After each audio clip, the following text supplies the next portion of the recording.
Over 2,000 years ago, this stark, sprawling ruin was probably the most important center for learning in the world. Here, men first figured out the size of the world and the number of stars in the sky.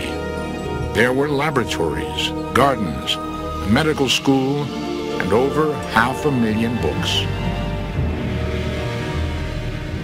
By 400 AD, paganism was outlawed, and Christianity prevailed as the official religion of the Roman Empire.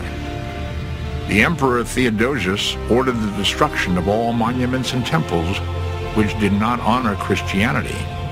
Pagan scholars were murdered in the streets, and during a time of constant ethnic confrontation and rebellion, the library may have been destroyed by the Christians.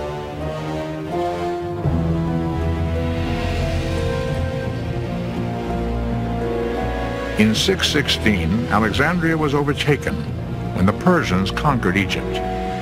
That same century then brought Arab conquest to the land of the pharaohs, and with it, the Islamic religion of Muhammad. Was this the point in history the library was finally destroyed? I think most people today who study the problem would say that the real destruction came when the great Muslim army crossed the Delta, took and sacked the city.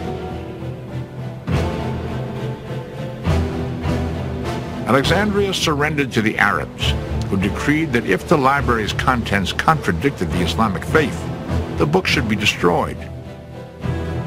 And if they supported the Islamic faith, the books were unnecessary and should be destroyed.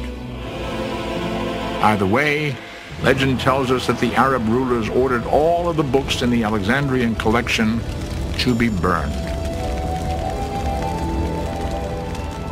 The Sphinx has an extremely strong presence, even though its form has been marred. Throughout the ages, man has been blamed for its scarred face. Early in the 15th century AD, an Arab historian reported that a man angry with the people still engrossed with ancient Egyptian mysticism smashed off the nose. In mid-July 1799, as the long siege wore on, the French continued bolstering their defenses.